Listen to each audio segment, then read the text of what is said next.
Hey everyone, we're rolling with this, so hopefully the internet stays really connected good. Sometimes it's spotty, but I've got to start out. So this is day one of the 5 days this week, and it's always at 9 o'clock. For those of you that have been doing the 21 days with me, you're like, oh my God, she's actually setting the time. So for any new people, before we get going, just look through announcements. If you hit on the announcements tabs, there's all kinds of freebies in there. There's a money tapping program that's free in there. There's 21 days of tapping scripts that covers a wide variety of topics. There's a radio show podcast that I did for a number of years, and that's all in there. And if you want to listen to some of those episodes, I've interviewed different EFT people and just other people as well. So you might check all those out just as resources to help you on your own little journey. So today, and this is my prop. So this is actually just the cover, and it's kind of hilarious. Hey, Barbara. Hey, Meenakshi. I'll wave back at you. I'm getting my book Thursday, so I want to tell you guys a little background about this. I have a friend in London who got her copy, and I was like, oh my God, that's funny. I'm not even getting mine until Thursday, so here's my prop. And there's actually, the intention was to do one more read through on the hard copy, so anyone that has this, oh, thanks, Meenakshi. She was a great design artist. I appreciate that. Anyone, if you see a typo or find something in there, highlight it, send it to me, let me know. We've edited it like a gazillion times, but again, we were supposed to do one more read through, but it's out in the world now, so it's just going out. The universe has other ideas. So anyway, this, and you can get it in the UK and international.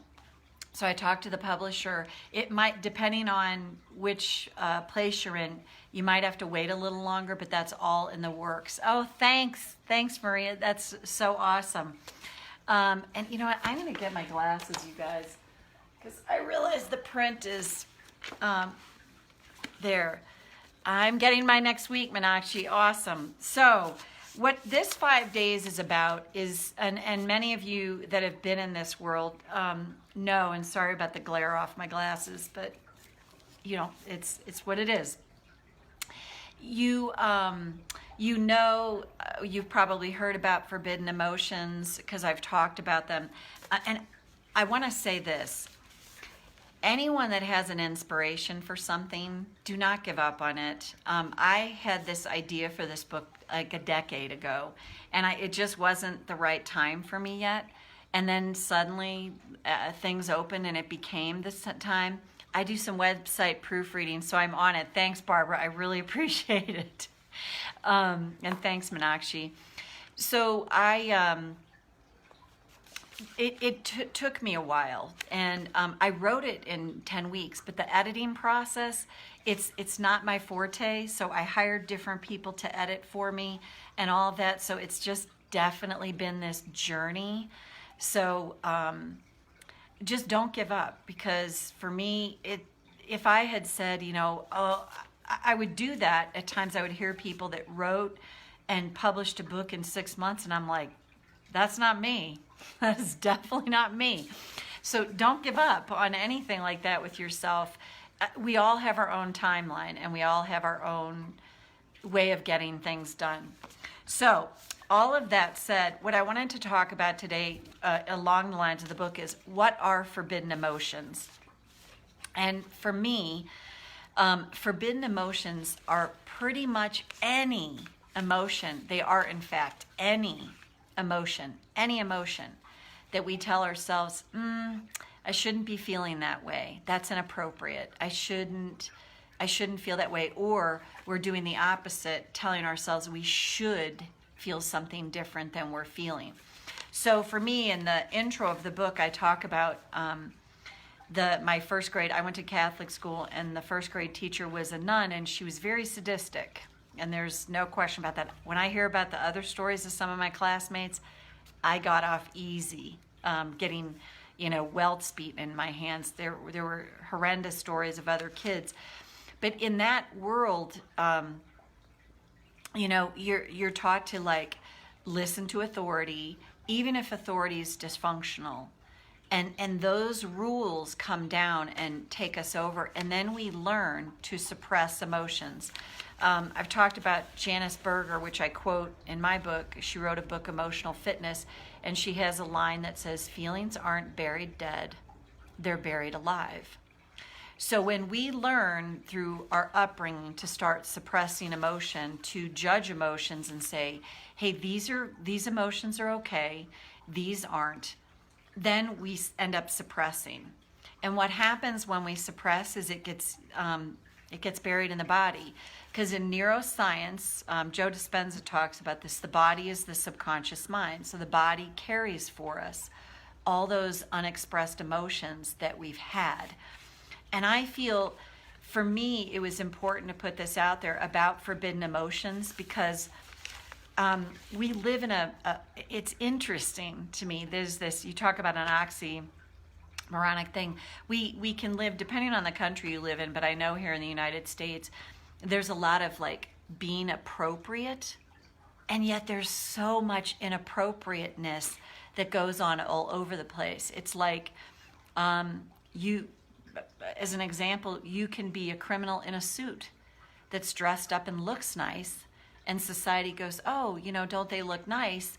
And yet you're a criminal. So we have, depending on where you're raised, we have, the culture often brainwashes us and tells us what to think, what to feel. And if you add any sort of religion or any sort of other background, and depending on the school you go to, it gets really entrenched in us. So it feels like the truth. And we start to believe this is the truth, instead of questioning that and going, is that really true? Does that have to be true for me? So as a for instance, for me, when I was being raised Catholic, I was taught, any religious person in the Catholic Church was godlike. And for a child that's experiencing punishment and torment at the hands of that, it's like, what? I mean, that can really, embed in the psyche of a child. So depending on whatever upbringing you have, and it doesn't have to be in a religious upbringing, it can just be in family of origin, it's highly, highly likely that you've learned to suppress emotions and learn to have certain emotions be forbidden. So for instance, I say this often, for women, it's more rage and anger that I see is probably one of the most forbidden emotions. It's be nice, be pleasant, be appropriate, be a lady, be ladylike. And it's like, what does that even mean, to be ladylike? And usually it's a constraint of rules about our behavior. And if anyone is a woman here that's heard this before, if you've been angry or rageful and you've been, called a bitch or something, it's like, wait, I'm just angry or rageful.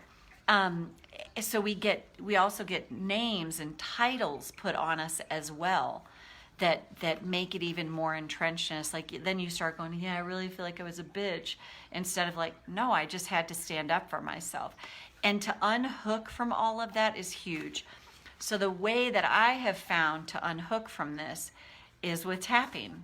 And tapping to me it is the most effective thing that I've found so far. I love mental noting, which is a mindfulness meditation technique. And I'll talk about,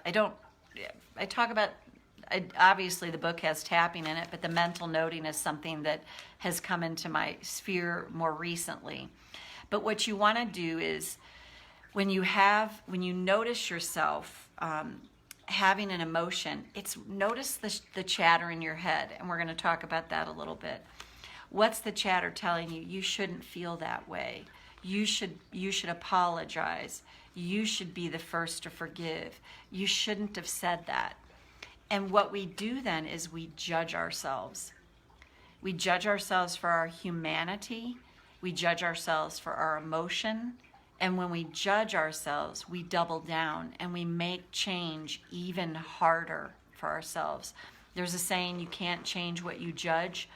So my intention and my hope about the book is to really help people learn to love and accept all parts of themselves. My cat Grace always likes to come during these things. To learn to love and accept all parts of you. All parts of you.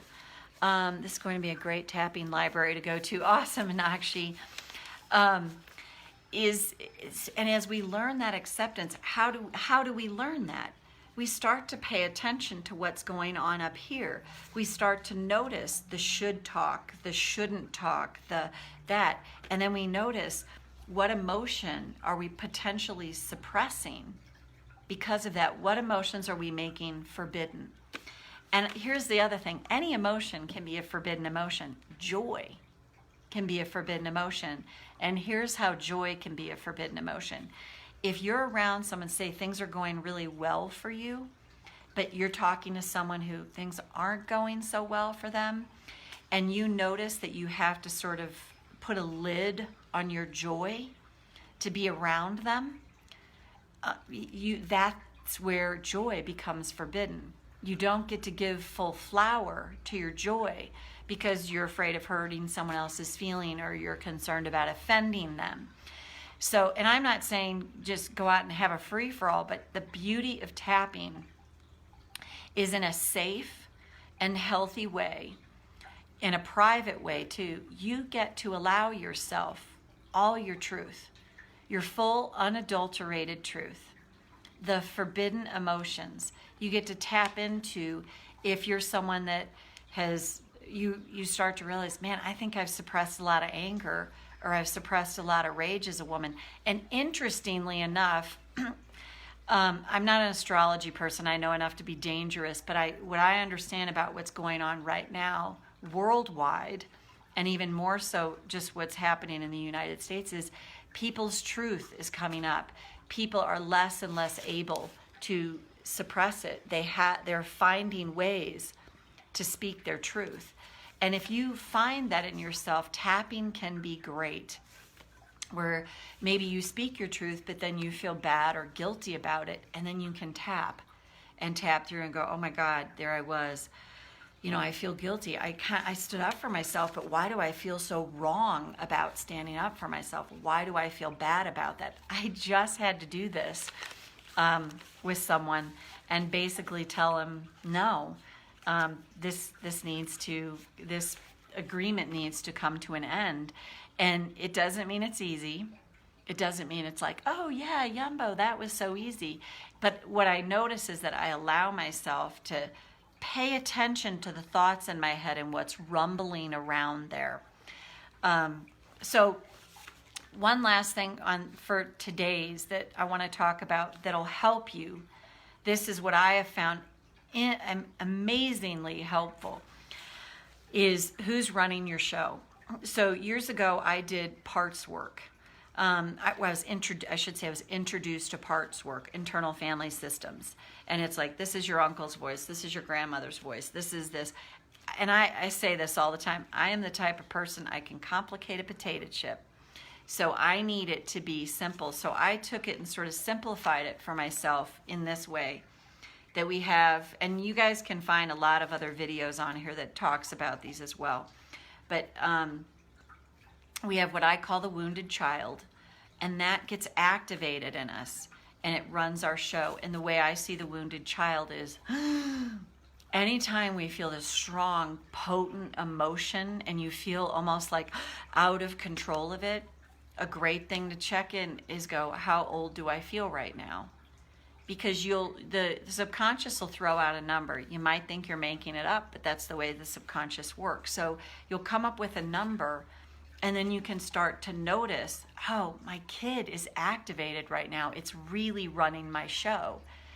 And then what I find happens, I call it in the bully in our brain. It's, to me, the child and the bully are aspects of what is also called the ego consciousness. They're part of our humanity, part of being a human. But the bully is this voice that I say like this all the time. It talks like this, and it comes after you and says, you'll never make it. Who do you think you are? You're being such a bitch. You're not allowed your truth. Who do you think you are? That's how that voice sounds. I swear that voice for me, I used to call it the voice that's trying to kill me. It's like a demonic voice. I don't believe in the devil, but I'm like, it's like this voice that's just, ugh. So I was like, that's like the bully in my brain. It's just bullying. And what I find is the child gets activated.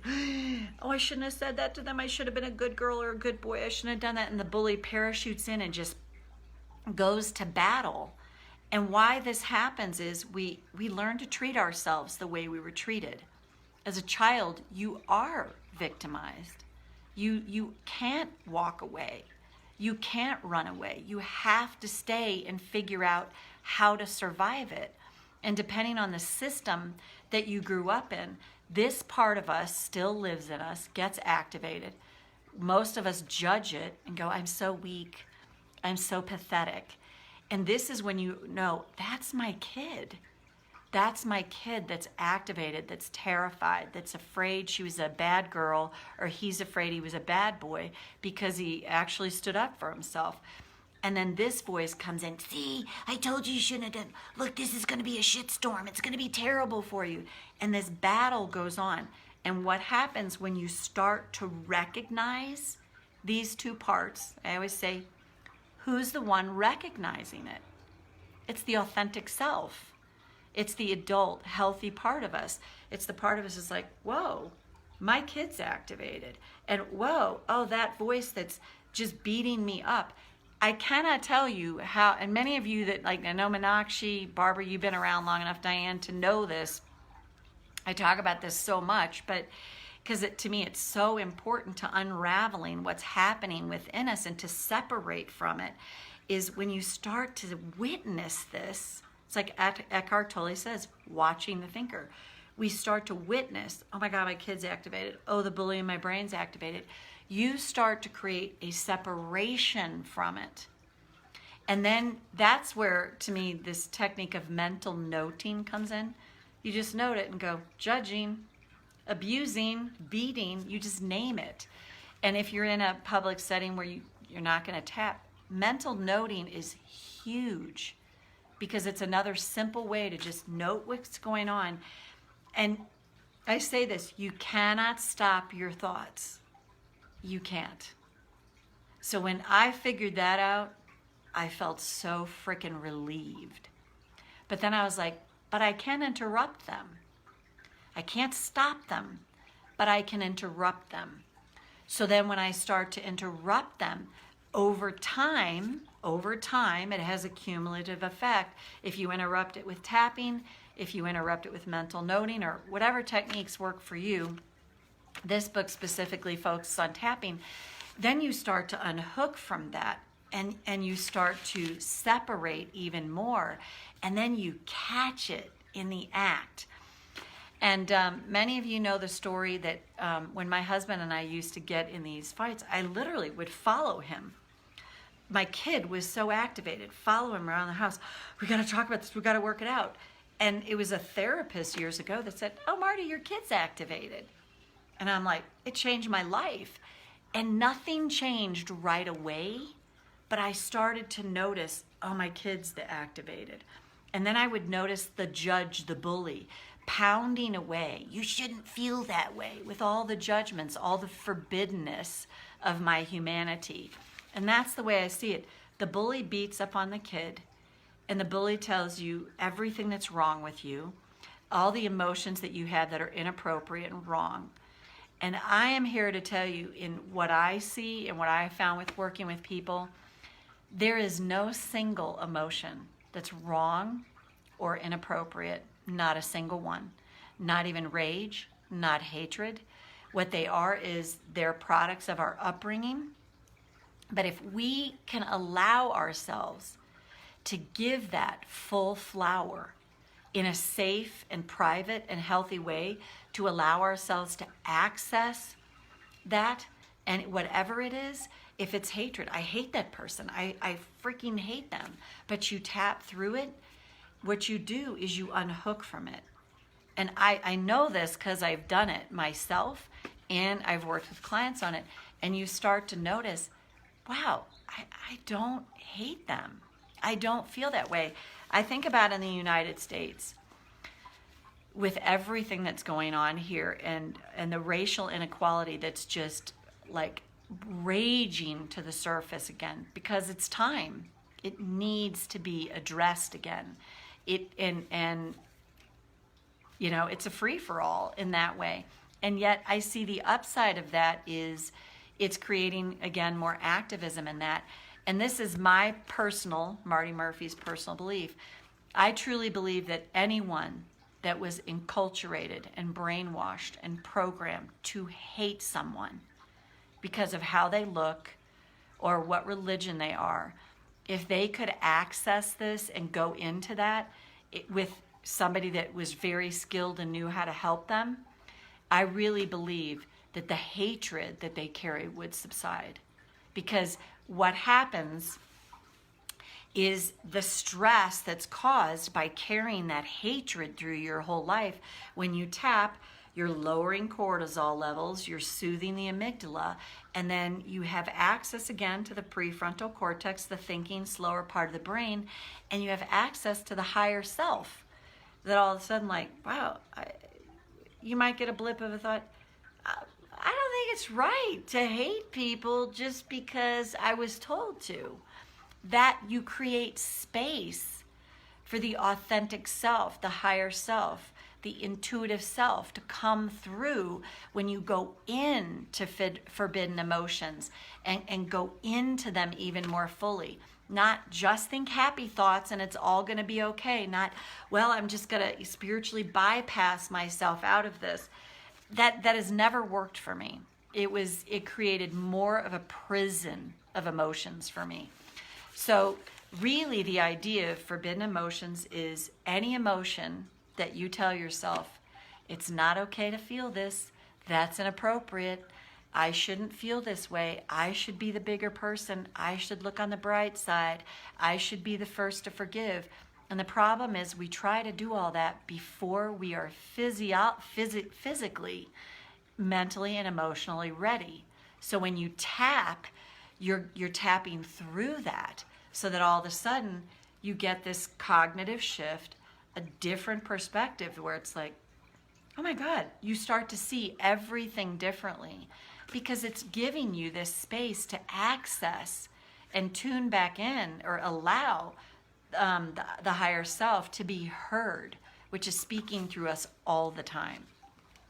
So, oh, thanks, Meenakshi. Hey, Fiona, Marcia, Kelly, Sharon, Diane, Barbara. That's who I can see is here. So, I'm going to check the time here really quick. Oh my gosh, 25 after. So we've just got about 5 more minutes. Does anybody have any question that you want to ask? And we'll do some tapping tomorrow, but I just wanted to sort of give the overview, even though I know we treat ourselves the way we were treated when we were kids. So true, right, Marcia? It's so true. And when you start to notice that and go, oh my God, I'm bullying myself the way I was bullied as a kid, and you see this separation and go, wow, I don't think I want to keep treating myself that way. It doesn't mean it's going to change overnight. You're going to have this voice as long as you're in a body. But what I have found that it's not an overdrive at all like it used to be. So thanks for that, Marcia. That's so true, because that's what it is. Kelly, you say, wow, the book sounds amazing. Can't wait to read it. Wow, guilt about joy. My mama used to say, oh my gosh, Sharon, don't be too happy because you'll be crying at the end of the day. Sharon, you probably have tapped on that already. You definitely want to tap on that. You know, even though my mama said, don't be too happy because you'll be crying at the end of the day. That, especially when you're young, that's an early imprint that's put into you. So this is huge. And this is what we'll end on. So thanks for posting that. This is huge because that's an early imprint for you. So if you find this, you might find in your life that just when things are starting to get like good for you, you might say, wow, I sabotage myself. You know, it's a word we all have learned to use. I sabotage myself. you would naturally do that because of the early imprint. Because if you heard that over and over again, and that's an early imprint for you, the way to unhook from that is, what if? Tap through that. Don't be too happy. Go to the negative first, the truth. Don't be too happy, because you'll be crying at the end of the day. And as you tap through that, you can start to integrate, well, what if that doesn't have to be true for me right now? What if I can continue to be happy? And the thing is, as human beings, I do believe the emotional journey for many of us is, it has its ups and downs. It has its peaks and valleys. But if you can unhook from that, don't be too happy, because you'll be crying by the end of the day. That would be amazing for you. And it might, just keep tapping on it. That's what she said. Don't be too happy. There it is. It's a forbidden emotion. Joy became a forbidden emotion for you. Happiness became a forbidden emotion for you. You'll be crying at the end of the day. Don't feel too much joy. Don't feel too happy. So what you start to do is you start to put parentheses around your life in the form of limiting beliefs. And you start to do this because it's dangerous and unsafe to go outside of, if I feel too happy, I'm going to be crying at the end of the day. So you're going into self-protection, self-sabotage, but self-protection, to go, ooh, that's not safe. And that is all typically in the unconscious. So I would, oh my gosh, Sharon, that is an epic one to tap on. Thanks, that was wonderful. So here in Brazil, there is something my father used to say: what makes you happy makes you cry. Right. It's like, so this is perfect. It's like setup, like, the downside of too much happiness is it's going to make you cry. These are epic to tap on. This is what we'll do. Let me check the time here. Let's just do a little tapping right now. I'm very impromptu. This is great to tap on. So, and just tap along with me. These are great. It is sad, right, Marcia? But the beauty is you can tap on it and unhook from it. Even though I have an early imprint, what makes you happy makes you cry. I choose to honor. I learned this. Even though my mama used to say, don't be too happy, because you'll be crying by the end of the day. So I bet I learned to put limits on my life, limits on my happiness, limits on my joy. I choose to honor. I feel this way now. Cool, Sharon, this will be posted. And go to the eyebrow. Limits on my joy. Limits on my happiness. No wonder. Joy and happiness are forbidden emotions for me. Because if they're going to make me cry, yikes. So I learned to limit my happiness and joy. And what if, right here, right now, I am recognizing this imprint? And what if today is the day that I begin to change this for me? What makes me happy makes me cry.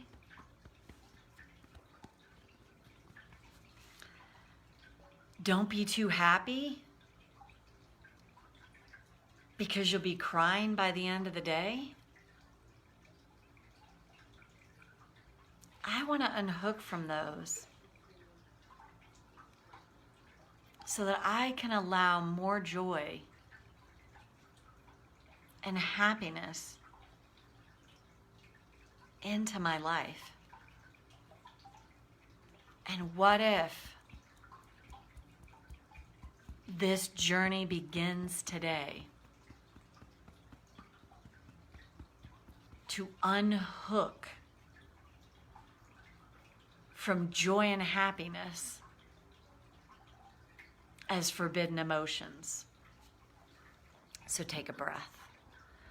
Thanks, ladies. Those were great topics. So we'll see you back here tomorrow, same time. And I'll keep it under 30 for sure. And thank you, everyone who is here and for those topics. And hope you find this helpful. See you tomorrow at 9 a.m. Mountain Time. Bye-bye.